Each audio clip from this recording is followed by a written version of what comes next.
Salut les mecs, forcément dégoûté de ce match. Défaite 2-1 contre le Real Madrid à l'extérieur, mais je suis pas totalement déçu. Il faut pas croire qu'on a perdu le Classico, du coup je vais prendre un pistolet, je vais me suicider. Non, non, non, ça va. En vrai, il y a déjà eu pire comme soirée. La soirée de Liverpool, la soirée du Bayern, ça c'était des soirées mémorables, mais dans le mauvais sens. Du coup celle-là, encore, j'ai envie de dire... Ça va, on a quand même eu beaucoup d'occasions, on s'est pas fait humilier 8-2, on a perdu seulement 2-1. Et en plus, on a eu un poteau à la 90e, des autres actions là. Messi, le centre pour Dembélé, malheureusement, ça rase la tête de Dembélé.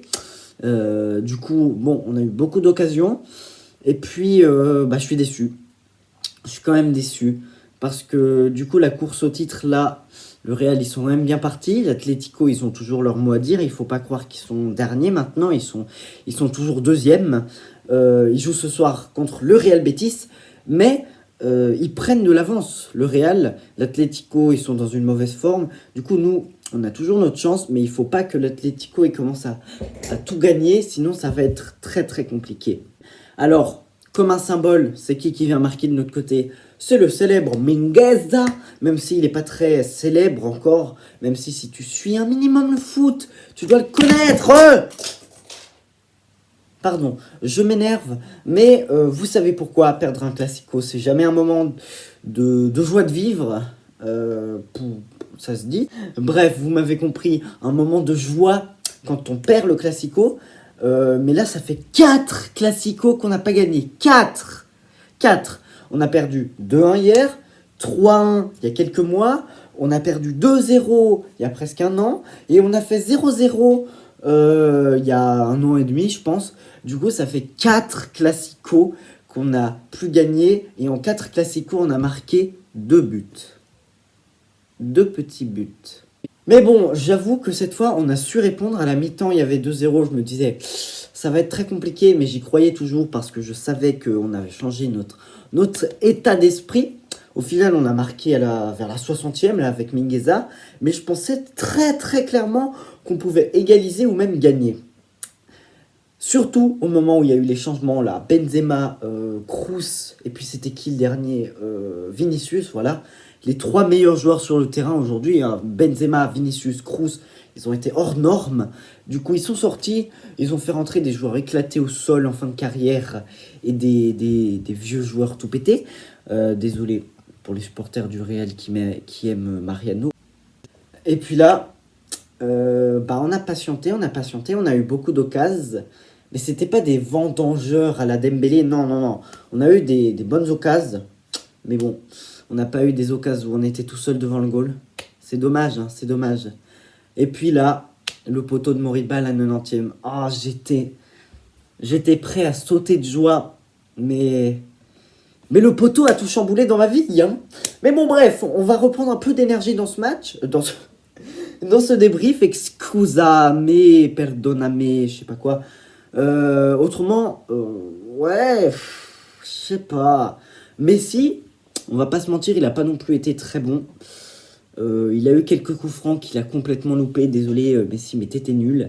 D'ailleurs, il m'a fait pitié, le pauvre Léo, là, quand il était frigorifié. Hein. C'est un petit moment triste quand même, mais bon. Hein, moi, je pense que c'est pas normal qu'on joue dans ces conditions. Voilà, tout simplement. Dembélé, il n'avait pas été mauvais. En vrai de vrai, il n'a pas été mauvais. Mais je pensais quand même qu'il allait faire plus. Autrement, il y a eu un mec qui m'a bien satisfait. C'est Griezmann. Il n'a pas joué au début. Voilà, il ne jouait pas tout simplement. Il était sur le banc comme ça, à cirer le banc avec ses fesses. Et du coup, il est rentré en deuxième période. Et franchement, il a amené beaucoup de choses.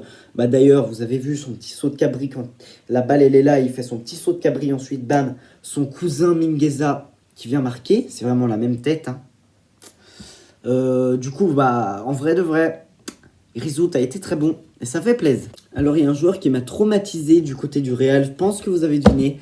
C'est un joueur que j'aime pas du tout, hein. Et c'est Vinicius. Voilà, Vinicius, je sais pas comment t'as fait, mais il a fait des dégâts dans la défense. Il a pris un space 12 et il a fait des headshots. Du coup, voilà. Du coup, bref, Vinicius, t'as été très très fort. Je sais pas comment t'as fait, comme je t'ai dit. T'as sûrement bu une potion magique ou un truc comme ça. Mais Vinicius, chapeau, chapeau, chapeau. Bon, du coup, on va passer au classement, au top 3 des meilleurs joueurs du match. Voilà, du côté du Barça, forcément. Moi, je veux pas en mettre des joueurs du Real Madrid parce que, comme je vous l'ai dit, quand je fais les classements des meilleurs joueurs du match, c'est pour l'équipe que je supporte. Mais bon, maintenant, vous le savez, plus besoin de vous le dire. Du coup, en troisième position, désolé, je viens de voir que West Ham mène 3-0 contre Leicester. Je sais pas ce qui se passe, mais bon bref, c'est pas ça le but de la vidéo, mais c'est juste que je suis un peu choqué quoi. Du coup, je me suis un peu rafraîchi la mémoire et j'ai envie de mettre l'anglais, parce que même s'il a été pris dans son dos par Vinicius à de nombreuses reprises dans le match, il a été très très solide défensivement, il a fait des montées offensives, et franchement, l'anglais, t'as été très bon. Il y a beaucoup de joueurs, ouais, bah, on peut dire ça, il y a beaucoup de joueurs, mais il y a aussi beaucoup de supporters, de médias, de téléspectateurs, tout simplement, qui te critiquent, mon petit l'anglais, mais t'es très fort, t'es très fort. En numéro 2, comme vous l'aurez deviné, je vais mettre Antoine Griezmann, voilà, qui était un très bon joueur, comme je vous l'avais déjà dit, le petit Grisou. Perfect, après sa reprise, comment on peut dire ça? Après sa trêve internationale avec l'équipe de France, bah, il a été très bon.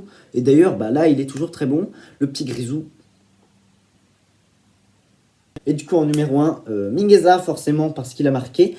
Mingueza, il a aussi été solide défensivement. Je m'attendais pas à ce qu'il fasse un mauvais match, hein, mais de là à marquer dans un classico, honnêtement, bah, bravo Mingueza, hein, et bravo le Barça.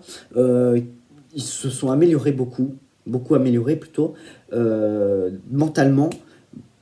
Les victoires ne sont pas encore là, mais ça va venir. Notre construction est en route. Du coup, voilà les mecs, c'est la fin de cette vidéo. J'espère que vous l'avez apprécié. N'hésitez pas à mettre un petit like dans ce cas et à vous abonner pour ne pas louper mes prochains débriefs du FC Barcelone, ainsi que quelques autres équipes, hein.